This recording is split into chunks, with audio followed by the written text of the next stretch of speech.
Channel को subscribe करना ना भूलें और हमारे ताज़ा वीडियो सबसे पहले देखने के लिए बेल आइकन को दबाएं। अनीसा भाभी जिंदाबाद जिंदाबाद जिंदाबाद। अनीसा भाभी जिंदाबाद जिंदाबाद जिंदाबाद। अनीसा भाभी आई है नई रोशनी लाई है। अनीसा भाभी आई है नई रोशनी लाई है। अनीसा भाभी मत घबराना, तेरे पीछे सारा जमाना। गाँव के नेता नहीं बेटी बनी अहिली, दे दो आशीर्वाद चाची सिरावा नवावली। के नेता नहीं बेटी बनी अहिली, दे दो आशीर्वाद चाची सिरावा झुकौली। सोचल सपनावा तू अब की पुरैये दिहा हो ना चाची हो।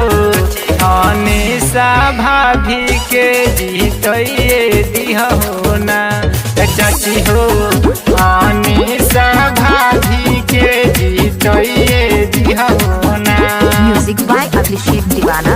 अनीसा भाभी मत घबराना, तेरे पीछे सारा जमाना। अनीसा भाभी मत घबराना, तेरे पीछे सारा जमाना। अनीसा भाभी जिंदाबाद जिंदाबाद जिंदाबाद। अनीसा भाभी जिंदाबाद जिंदाबाद जिंदाबाद। बन जाई नाला नाली गौवा के होई पूरा विकास।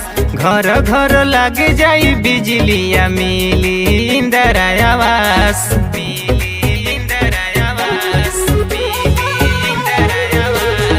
बन जाई नाला नाली गौवा के होई पूरा विकास। घर घर लग जाई बिजलिया मिली इंदिरा आवास। एकता में दम होला सबके बताइए दिहा हो ना चाचा हो। अनीसा भाभी के जीतइए दिहा हो ना चाची हो। अनीसा भाभी के जीतइए दिहा हो ना। अनीसा भाभी मत घबराना, तेरे पीछे सारा जमाना। अनीसा भाभी मत घबराना, तेरे पीछे सारा जमाना। अनीसा भाभी जिंदाबाद जिंदाबाद जिंदाबाद। अनीसा भाभी जिंदाबाद जिंदाबाद जिंदाबाद। सोच समझ के करी हो भैया तू मतदान। घर ही के बेटी होई ना का पर रखी हो तू ध्यान।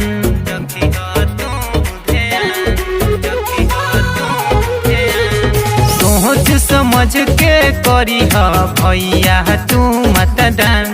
घर ही के बेटी होई ना का पर रखी हो तू ध्यान। अजीत वाला मलाई नका के पहिनइए दिहा हो ना चाची हो। अनीसा भाभी के जीतइए दिहा हो ना चाचा हो। अनीसा भाभी के जीतइए दिहा हो ना। म्यूजिक बाय अभिषेक दीवाना। म्यूजिक बाय अभिषेक दीवाना। म्यूजिक बाय अभिषेक दीवाना।